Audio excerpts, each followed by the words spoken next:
lot of noise when you turn it. You're going to hear that noise a lot of times tonight. I think you're onto something important in that the reason it's classified so often as juvenile is because it's fantasy fiction. Now, by the way, I think Tom Brown's school days on Felix Felicis is probably good.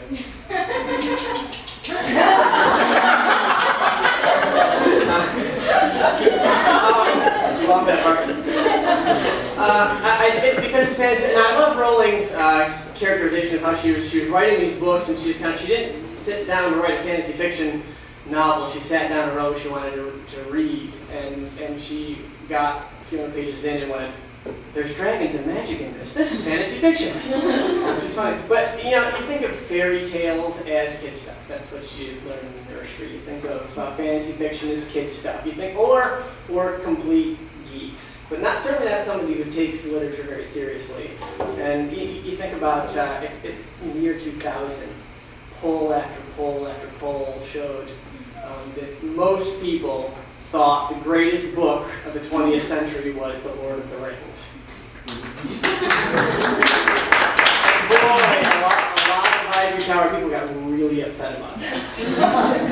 Because it wasn't supposed to be Lord of the Rings. That's silly kid stuff. That's wizards' hats and magic and all sorts of that kind of nonsense. It's not realistic, and so it can't be taken, certainly not taken seriously enough to be the greatest book of the 20th century. And I think that rather than, it's a perspective change that's needed. Rather than seeing fantasy fiction as the world of the imagination as the thing that we use to escape from reality, Tolkien would have said it's the thing that gets us to greater reality, to more permanent things. That you've never met a house elf, but you care about their plight, right? You care about their situation. And being able to deal with such a difficult situation like the house elves in literature begins to teach us, I believe, this is Lewis talking about literature making us better, wiser, and happier people, being able to sort of escape into this story about house elves and their oppression and try to wrestle with the issues involved. We can come back to the real world, and we learn a bit by being in this imaginative world. So I think that there's something about the genre that makes people mad, and I think that's unfortunate. The greatest book of the 20th century was supposed to be Joyce's Ulysses. Something went wrong in the voting. This was fun. All the academic polls did show Ulysses as the best book of the 20th century. The Random House poll, that was just academic critics and literary critics from the major journals, didn't have The Lord of the Rings in the top 100.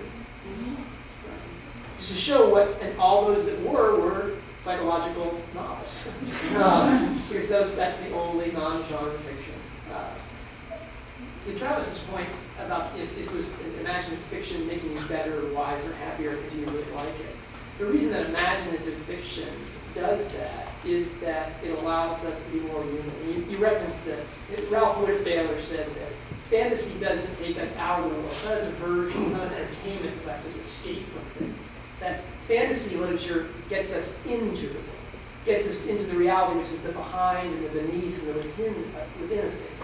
When we suspend our disbelief, as Coleridge says, and have our moments of poetic faith, that's when we have our transcendental, we have some contact with something mythic and archetypal. Eliade says that people read in a secular culture because in a secular culture where God has been driven to the periphery of the public square, the only experience we can have of the mythic and the transcendent is when we suspend our disbelief in our experience of story.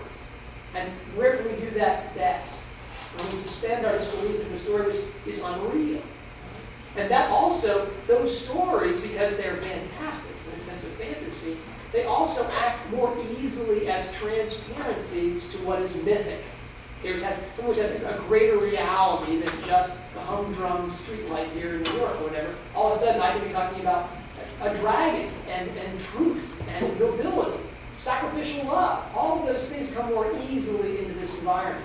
So if Lewis's definition is correct, I think it is, that a great book is one that makes you better, wiser, happier, and that you really like it.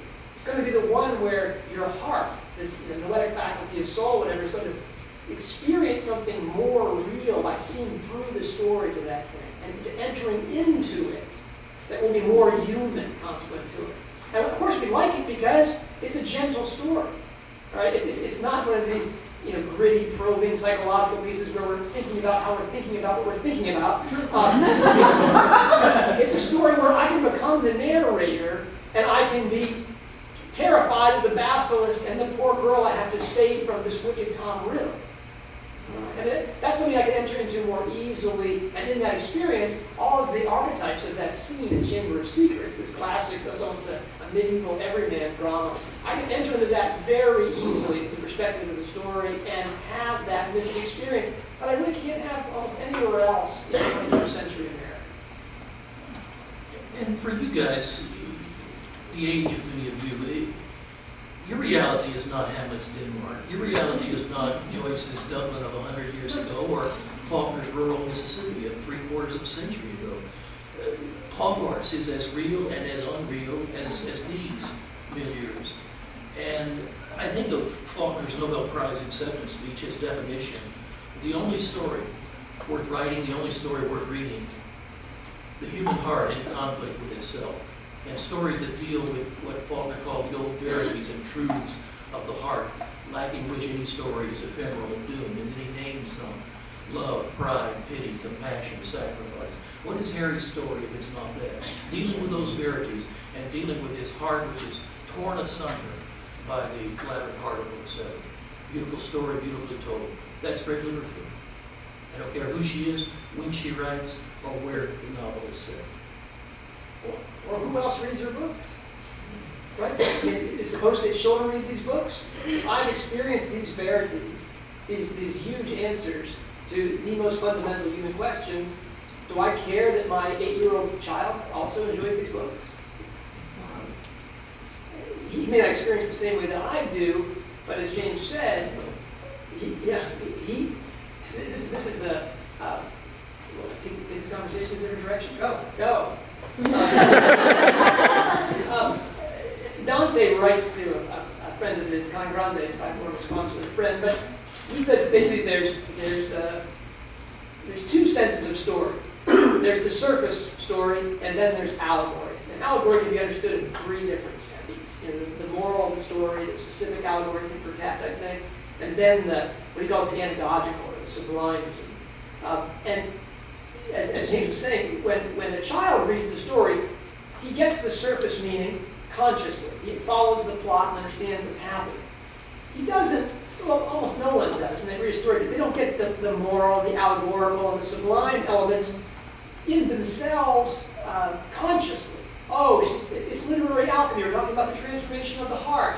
No, you don't get that. But if you get the surface story, all the other elements of the story, all the other senses of the story come in it, come with it. And the reason we read again and again and again is because we're getting the others, and we may not know it consciously, but we're experiencing it as we enter into this story. And that's why we love it. I mean, the value of those senses and understanding it may be in the artistry to create it and to explain to people why we love these stories, but the value as to every reader is that those things are in there. If it didn't have those things in there, you wouldn't want to read it again and again and again. And we all read these books. How many read the stories more than 3 times?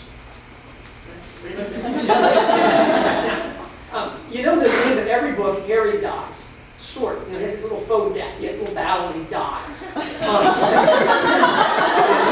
the end of the first book, he dies and rises from the dead after 3 days. In the last book, he dies and sort of goes to heaven. He goes to King's Cross and comes back.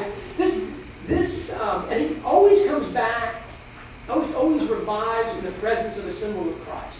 Okay, she's writing traditional English literature, and that's implicitly Christian. And in every single novel, we have a resurrection experience where he sacrificially attacks the evil and throws himself, on the railroad tracks here to save the good guys, whatever, to stop the bad guys. And by dying to himself, then he rises a better person. And in that story, we all have this resurrection experience, and our heart sings with that message. You don't have to be a Christian to sing with that message. That's a human thing, right?